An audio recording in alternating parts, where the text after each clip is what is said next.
Sungguh tragis, perempuan cantik ini rela melakukan pesugihan babi ngepet bersama suaminya. Semua demi harta, demi kekayaan, demi kehormatan yang mereka dambakan. Pada malam itu, Karso duduk bersila di dalam sebuah gua di lereng Gunung Kawi. Matanya terpejam, tubuhnya tak bergerak. Ia tengah menjalani pertapaan, mencari jalan menuju kekayaan yang selama ini diimpikannya. Tiba-tiba, udara di dalam gua terasa semakin dingin. Suara berdesir terdengar, seperti bisikan yang berputar di sekelilingnya. Apa yang kau cari, manusia? Suara itu datang entah dari mana, bergema di dalam gua. Karso menelan ludah, jantungnya berdegup kencang, tapi ia tetap bertahan. Aku ingin kaya, jawabnya mantap. Aku ingin dihormati, aku ingin hidup berkelimpahan. Hahaha. Tawa samar terdengar, menggema menyerupai desir angin. Kekayaan bisa kau dapatkan, tapi ada syaratnya. Lalu, suara itu mulai menyebutkan perjanjiannya. Syarat yang harus dipenuhi Karso jika ingin mendapatkan ilmu pesugihan babi ngepet. Dengan penuh ambisi, tanpa berpikir panjang, Karso menerima persyaratan itu. Karso dan Yayat bukanlah pasangan yang malas bekerja. Sejak menikah, mereka berjuang mati-matian demi bertahan hidup. Karso bekerja serabutan, kadang menjadi kuli bangunan, kadang membanting tulang di sawah orang lain. Tapi sekeras apapun ia berusaha, hasilnya tak pernah cukup untuk mengangkat mereka dari kemiskinan. Rumah mereka hanyalah gubuk reyot di pinggiran desa. Jika hujan datang, atap bocor di sana-sini. Makan pun seadanya, kadang hanya nasi dengan garam.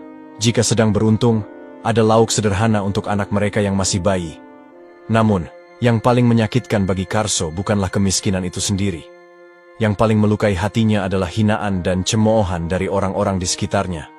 Pantas saja miskin, kerjanya cuma jadi kuli. Ujar seorang tetangga dengan nada meremehkan. Istrimu cantik, tapi sayang suaminya miskin. Kasihan sekali. Hahaha. Ejek yang lain disambut tawa sinis. Tak hanya dari orang asing, bahkan keluarga mereka sendiri pun memperlakukan Karso dan Yayat dengan hinaan yang sama. Setiap hinaan itu bagai belati yang mengiris harga diri Karso sedikit demi sedikit. Ia ingin menjadi laki-laki yang bisa dibanggakan istrinya, bukan seseorang yang hanya bisa menelan ejekan. Sampai akhirnya, dalam keputusasaan, ia mengambil keputusan yang akan mengubah hidupnya selamanya. Malam itu, tanpa memberitahu istrinya, Karso mengemasi beberapa barang. Dengan langkah mantap, ia pergi menuju sebuah tempat yang selama ini hanya didengar dalam cerita, Gunung Kawi. Ia tak peduli apa yang akan terjadi. Ia hanya ingin satu hal, terlepas dari kemiskinan dan hinaan. Setelah melakukan pertapaan di Gua Gunung Kawi, Karso pulang dengan membawa ilmu yang selama ini ia dambakan. Kini, ia bukan lagi seorang kuli miskin yang dihina dan diremehkan. Ia telah menjadi pemilik pesugihan babi ngepet, jalan pintas menuju kekayaan. Namun, jalan ini bukan tanpa risiko.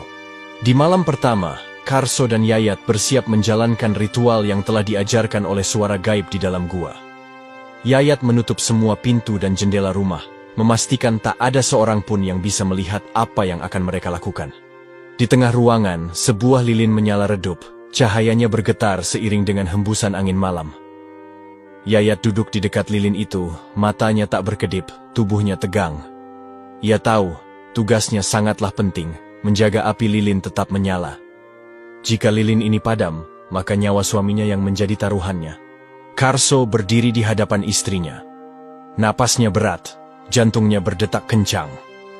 Ia tahu, setelah ini, ia bukan lagi seorang manusia biasa.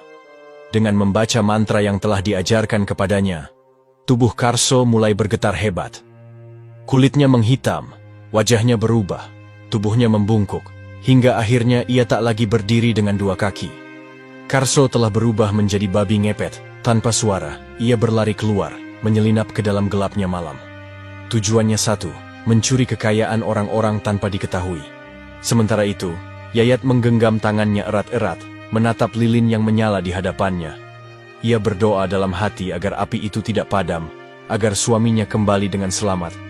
Waktu berlalu sejak Karso menjalankan pesugihan babi ngepet. Kini, kehidupannya dan Yayat berubah drastis. Dulu, mereka sering dihina, dianggap remeh, dan dipandang sebelah mata oleh warga sekitar. Tapi sekarang, semua orang bersikap ramah kepada mereka. Selamat pagi, Pak Karso. Mau pergi ke kota lagi? Sapa seorang tetangga dengan senyum lebar. Istrimu makin cantik saja, Karso. Memang cocok kalau punya suami yang sukses. Ujar yang lain dengan nada kagum. Karso hanya tersenyum, membalas sapaan dengan anggukan santai. Tak ada yang tahu bahwa di balik kesuksesan yang mereka lihat, ada rahasia gelap yang tersimpan rapat. Kepada warga dan keluarganya, Karso mengaku bahwa ia kini berdagang di kota. Itu alasan mengapa ia sering bepergian dan pulang membawa banyak uang. Padahal, setiap malam, ia menjalankan aksinya jauh dari desanya. Menyelinap sebagai babi ngepet di desa lain. Mencuri uang dari rumah-rumah tanpa meninggalkan jejak. Sementara itu, Yayat menikmati perubahan ini. Dulu, keluarganya sendiri sering merendahkannya karena menikah dengan laki-laki miskin. Tapi sekarang, mereka justru berlomba-lomba mencari muka. Yayat, kapan-kapan mampir ke rumah ya. Sudah lama nih kita nggak ngobrol.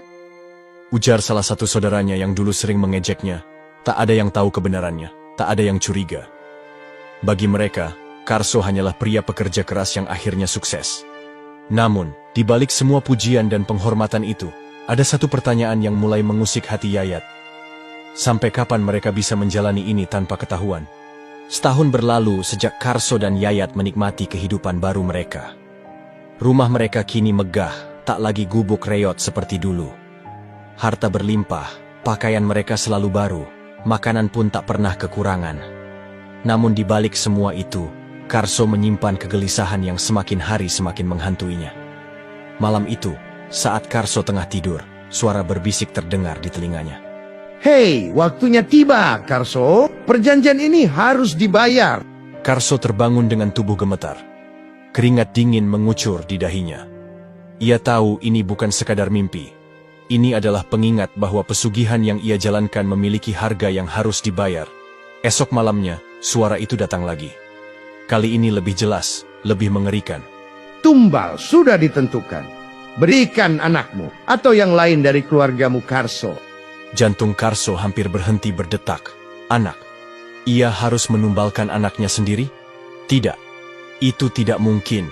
Ia memang ingin kaya, tapi tidak dengan mengorbankan darah dagingnya. Karso kini berada di persimpangan jalan. Jika ia menolak, maka sesuatu yang lebih buruk bisa terjadi. Tapi jika ia menurut, bagaimana ia bisa hidup dengan dosa sebesar itu?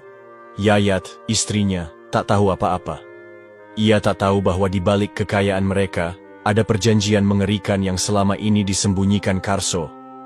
Dengan ketakutan yang semakin menghimpitnya, Karso mulai mencari cara untuk terbebas dari perjanjian ini.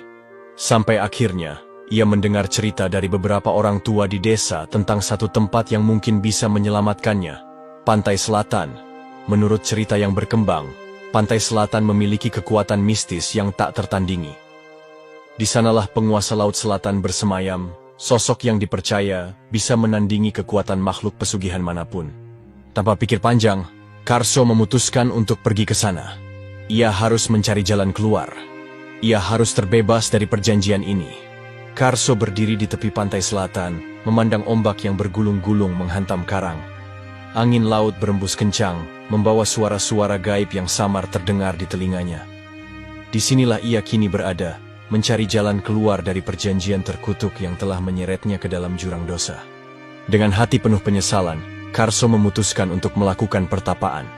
Ia duduk bersila di atas pasir basah, menutup mata, dan mulai melantunkan doa dalam hati. Sama seperti saat ia pertama kali melakukan pertapaan di Gua Gunung Kawi, kali ini ia kembali mencari kekuatan, namun bukan untuk memperoleh harta, melainkan untuk melepaskan diri dari jerat pesugihan babi ngepet. Malam semakin larut, angin semakin kencang, ombak semakin ganas. Tiba-tiba, udara di sekelilingnya menjadi begitu dingin. Aroma bunga melati menyeruak di udara, disusul oleh suara gemuruh dari tengah laut. Karso membuka matanya. Di hadapannya seorang wanita dengan kebaya hijau berdiri di atas ombak. Wajahnya begitu cantik namun sorot matanya tajam dan penuh wibawa. Karso langsung tahu siapa sosok itu, Nyi Roro Kidul. Berani sekali kau mengusik ketenanganku, Karso. Suara lembut namun penuh kekuatan terdengar dari bibir Sang Ratu Selatan. Ampuni saya, Kanjeng Ratu. Saya datang bukan untuk mengusik, tapi untuk memohon pertolongan, ucapnya dengan suara bergetar. Nyi Roro Kidul menatapnya dalam-dalam. Aku tahu siapa dirimu, Karso. Aku tahu jalan yang telah kau tempuh dan dosa yang telah kau lakukan. Kini kau datang kepadaku, meminta kebebasan. Apakah kau benar-benar siap menerima akibatnya? Karso mengangguk cepat. Saya menyesal, Kanjeng Ratu. Saya sadar bahwa harta bukanlah segalanya. Saya tak ingin mengorbankan anak saya. Tolong bebaskan saya dari perjanjian ini. Nyi Roro Kidul tersenyum tipis, namun matanya tetap tajam. Harta yang kau dapatkan dari jalan pesugihan bukanlah milikmu, Karso. Jika kau ingin terbebas, maka kau harus rela kehilangan semuanya. Kau akan kembali seperti dulu, miskin, tanpa kekayaan yang kau banggakan. Karso menelan ludah. Ia tahu itu harga yang harus dibayar, tapi ia telah mantap dengan keputusannya. Saya rela, Kanjeng Ratu. Asal keluarga saya selamat, saya tak peduli kehilangan semuanya. Nyi Roro Kidul mengangkat tangannya perlahan. Angin laut semakin kencang, ombak menggulung tinggi, dan suara gemuruh mengguncang bumi. Sebuah ritual dimulai. Karso menutup matanya, merasakan kekuatan besar mengalir di sekelilingnya. Angin laut berembus pelan, ombak yang tadi menggulung ganas kini mulai mereda. Karso masih berlutut di hadapan Nyi Roro Kidul. Tubuhnya terasa ringan, seakan beban berat yang selama ini menghimpitnya telah terangkat. Sang Ratu Selatan menatapnya dengan sorot mata penuh wibawa. Kini kau telah bebas dari perjanjian itu, Karso. Tapi ingat, segala harta yang kau dapatkan dari jalan pesugihan akan lenyap. Kau harus siap menghadapi kenyataan ini. Karso mengangguk, hatinya sudah bulat. Setelah kembali ke rumah, apa yang dikatakan Nyi Roro Kidul benar-benar terjadi. Perlahan, semua harta yang ia miliki menghilang. Uang yang dulunya berlimpah seolah raib begitu saja. Perabotan rumah satu persatu hilang tanpa jejak. Bahkan, rumah yang ia bangun dengan kemewahan mulai runtuh, menyisakan bangunan yang kosong dan reot. Warga desa terkejut melihat keadaan Karso yang berubah drastis. Mereka tidak pernah tahu dari mana datangnya kekayaan Karso, begitu pula kemana hilangnya. Namun, Karso tidak lagi peduli dengan pandangan orang lain. Yang terpenting baginya kini adalah keluarganya selamat. Di tengah kehancuran itu, Karso teringat akan nasihat Nyi Roro Kidul sebelum ia meninggalkan pantai selatan. Jika kau ingin kehidupan yang lebih baik, berusahalah dengan jalan yang benar, bekerja keras, berdoa, dan mendekatlah kepada Yang Maha Kuasa. Itu adalah cara sejati untuk mencapai keberkahan. Karso tidak ingin mengulangi kesalahan yang sama. Dengan sisa tenaga yang ia miliki, ia kembali menjadi kuli di sawah seperti dahulu. Meskipun berat, ia menerimanya dengan ikhlas. Yayat istrinya tetap setia mendampinginya, menerima keadaan tanpa mengeluh.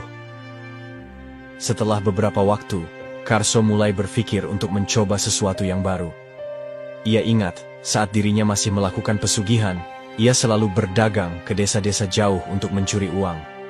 Kini, ia ingin melakukannya dengan cara yang benar. Dengan modal kecil hasil kerja kerasnya sebagai kuli, Karso mulai berdagang keliling desa. Awalnya, ia hanya menjual kebutuhan pokok dengan keuntungan kecil. Namun, dengan keuletan dan ketekunan, dagangannya mulai berkembang. Hari demi hari, Karso semakin gigih. Perlahan, kehidupannya bersama Yayat dan anaknya mulai membaik. Rumah mereka kembali layak untuk ditinggali. Dan yang terpenting, Karso tidak lagi dihantui ketakutan. Kini, Karso benar-benar telah berubah. Ia lebih banyak beribadah, mendekatkan diri kepada Yang Maha Kuasa, dan selalu berusaha dengan cara yang halal. Di suatu sore, Karso berdiri di depan rumahnya, menatap langit dengan senyum tipis. Ia menyesali perbuatannya di masa lalu, namun bersyukur karena ia masih diberi kesempatan untuk memperbaiki segalanya. Dulu aku memilih jalan yang salah, tapi kini aku tahu. Harta bukanlah segalanya. Yang terpenting adalah keberkahan dan ketenangan hati. Terima kasih telah mengikuti perjalanan Karso dalam cerita ini.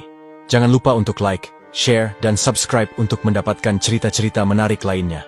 Semoga kisah ini bisa memberi inspirasi dan pelajaran bagi kita semua. Sampai jumpa di cerita berikutnya.